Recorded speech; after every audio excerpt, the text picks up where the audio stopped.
Bonjour, bonjour. Alors, on va continuer sur l'interdiction de faire souffrir les animaux. Un petit point par rapport à la vidéo précédente concernant les ceintures vertes. Et ça ne vient pas du Lévitique, ça vient du livre des Nombres. Je crois que c'est le 35, chapitre 35. Et par contre, ce qui nous vient du Lévitique, c'est une loi et un précepte qui est celle de la Shemitah, dont on va parler dans cette vidéo. Pour revenir aux ceintures vertes, par rapport à l'actualité aussi, on voit là avec les sécheresses, les incendies, que c'est on va dire, c'est tout à fait pertinent dans le sens où tout ce qui est ceinture verte, donc fruitière, maraîchère, horticole, pépiniériste, etc., comme ce sont des zones qui sont constamment irriguées, ça va protéger donc la première ceinture verte qui est celle des jardins voilà, qui fait autour des villes, qui fait environ 1 kilomètre. Et on a là une zone de jardin, d'arbres, laissés pour donc les animaux, euh, les oiseaux, les mammifères, petits mammifères, grands mammifères, les chevreuils, les renards, etc., les hérissons. Et, euh, et cette ceinture verte donc est protégée par une zone de culture maraîchère et horticole. On voit par rapport à ça que aujourd'hui, même en Gironde, où il y a beaucoup d'incendies, que les maraîchers vous disent ben, c'est des zones où le feu il s'arrête parce qu'elles sont constamment irriguées. Vous pouvez pas faire des haricots verts ou des carottes sans les irriguer constamment. Ça fait que ça va protéger en quelque sorte. Donc on revoit un peu l'idée de l'arche de Noé dans cette idée des ceintures vertes. Et pour revenir donc à la Shemitah, et c'est assez étonnant, ça pose pas mal de questions, cette année sabbatique agricole, parce que déjà, rationnellement, enfin, imaginons, donc c'est un précepte qui a été donné il y a 3000 ans. Imaginons il y a 3000 ans, les trois quarts de la population sont des paysans.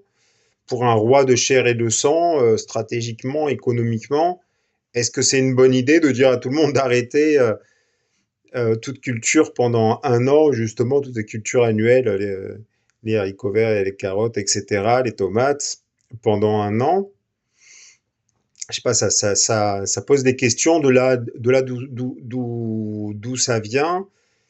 Et aussi, ce qui pose une autre question, c'est d'avoir une règle qui a donc 3000 ans et dont on comprend les significations 3000 ans après. C'est-à-dire que, par exemple, le fait de laisser reposer la terre 1 an tous les 7 ans, ce qu'on appelle la jachère, c'est tout à fait pertinent par rapport au sol, par rapport au renouvellement de tout ce que sont les lombriques. Voilà, c'est tout un monde souterrain qui va créer de la vie dans le sol. Et on s'aperçoit aussi maintenant que, par exemple, le fait de laisser dans un cycle de 7 ans, de mettre des animaux, je ne sais pas moi, des volailles par exemple, des poules, ben des poules pondeuses, des poulets, des volailles sur tous les 7 ans, de laisser des cultures qui étaient jusque-là des parcelles qui étaient jusque-là cultivées, de les laisser à des animaux, à des brebis, même à des vaches, et ça va être régénérateur pour le sol, ça va créer quasiment une remise à zéro. Donc agronomiquement, c'est vraiment très très intéressant de faire ça une fois tous les 7 ans. Et ça, on s'en aperçoit uniquement aujourd'hui. Et, il y a aussi des choses qu'on s'aperçoit par rapport à la question agricole c'est-à-dire du renouvellement des générations. Voilà, il y a on parle aujourd'hui, il y a moins en moins de paysans, mais c'est un peu normal parce que c'est le fait d'être justement tout le temps. Il y a un problème avec ça, c'est le côté 7 jours sur 7, c'est-à-dire le fait de devoir irriguer justement et donner à boire aux animaux. Et ben, ça fait qu'on a toujours cette préoccupation-là. Et donc, là, le fait de, pendant un an, pour le paysan, de ne pas avoir cette préoccupation-là, et ça va rattraper tout ce temps en fait qu'il a perdu pour vivre quoi et, avec ses proches, avec sa famille et avec ses amis. Et donc c'est tout ce temps-là qu'il va rattraper pendant cette année, cette fameuse année sabbatique agricole. Et c'est ça qui va régénérer aussi sa motivation pour après préparer cette nouvelle année où il va justement de nouveau se régénérer, etc. Ça fait un cycle comme ça tous les 7 ans qui n'a pas de rationalité, on va dire.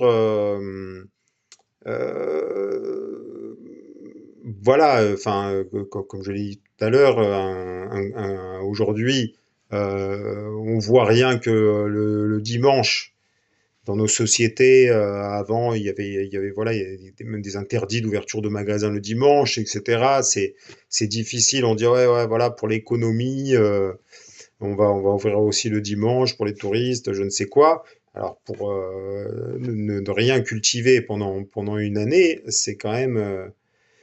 Et pourtant, on s'aperçoit donc que pour le paysan et aussi pour les citadins, les habitants de la ville, parce que et c'est quelque chose qui doit se préparer. Du coup, il va rester quand même beaucoup de produits frais pendant cette année. Tous les arbres, par exemple, vont continuer à produire. Donc la vigne, même des fraises, des myrtilles, des groseilles, des pommes, des poires, des pêches, des abricots. Donc tout ça va continuer à produire. Et mais par contre, pendant un an, les règles, on va dire, vont changer. C'est-à-dire que ces produits seront en libre cueillette totale. Les personnes de la ville, pour avoir des produits frais, vont aller directement dans les champs. Mais ça ne peut pas se faire déjà, ça peut, comme je l'ai dit dans la vidéo précédente, sur les ceintures vertes, ça peut se faire que s'il y a une proximité entre la ville et les champs. Et en plus, ça ne peut se faire que si les personnes elles connaissent aussi voilà les parcelles, les cultures, et donc si ça a été préparé pendant du temps, parce que pendant cette année-là, par exemple, il va falloir irriguer ces cultures. Les arbres fruitiers, il va falloir les irriguer, même les parcelles s'il y a des animaux. C'est bien que la prairie elle soit fertile, donc s'il y a un moment donné de temps sec, c'est pas plus mal d'arroser un peu, mais ça va pas être le paysan qui va le faire. Ça va être les personnes qui vont venir chercher directement les produits, donc à ce moment-là. Et donc ça va mettre, on va dire, tout le monde va revenir un petit peu, le riche, le pauvre, tous vont revenir un peu comme des chasseurs-cueilleurs. C'est-à-dire qu'il y a une idée euh, de d'avoir confiance dans le créateur. C'est-à-dire que souvent, la destruction de l'environnement, aujourd'hui, elle vient de ce manque de confiance parce qu'on veut contrôler les éléments, on veut contrôler voilà, il y a un insecte, au lieu de se poser la question pourquoi il y a cet insecte, qu'est-ce que ça me raconte, qu'est-ce que ça me dit, on va vouloir l'éradiquer avec un produit. Et, euh, et donc, c'est en ce sens que c'est lié à cet interdit de faire souffrir les animaux, c'est-à-dire que c'est l'idée d'avoir confiance dans ce que nous dit le créateur avant même de le faire. Et on voit d'ailleurs que ça fonctionne dans le sens où euh, quand on cultive la terre, on s'aperçoit qu'on a toujours un problème, qu'il soit climatique, donc ça peut être des tempêtes, des inondations, pire de la grêle, du gel, des sécheresses, des canicules, et ou alors des ravageurs de toutes sortes qui vont manger les récoltes. Et donc, c'est le fait de dire, en faisant ça, je me protège aussi de tout ça. Et en fait, ça fonctionne parce que du coup, pendant les 6 années qui précèdent la Shemitah, il y a moins de problèmes. Et pendant la 6e année, il y a même suffisamment pour la 7e, la 8e et la 9e. Ça, c'est la promesse donc qui est faite par le Créateur de pratiquer cette Shemitah.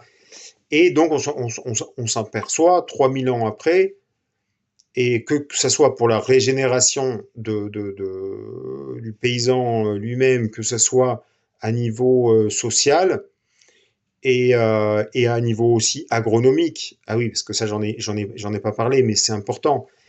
C'est-à-dire que au niveau agronomique, enfin, si j'en ai un petit peu parlé, le fait de me remettre des animaux tous les 7 ans, ça régénère les sols. Et aussi, ça régénère les animaux d'élevage qui vont avoir un espace plus grand, parce qu'on parle des animaux sauvages, mais la plupart des animaux avec lesquels on vit, et ce sont les poulets, les poules, les brebis, les chèvres, les moutons, les vaches, etc. Donc, et ces animaux-là vont également avoir plus d'espace. Et oui, j'ai oublié aussi les abeilles qui vont pareil s'épanouir plus cette année-là. Donc finalement, cette année-là, agronomiquement, c'est que du positif parce que ça régénère le sol et c'est aussi plus de lait, plus de miel. Voilà, c'est cette fameuse promesse un pays dont coule le lait et le miel grâce à cette Shemitah. Voilà, voilà pour cette interdiction de faire souffrir les animaux. Et on va continuer sur les prochaines lois noaïdes. Merci beaucoup de m'avoir écouté et à la prochaine vidéo.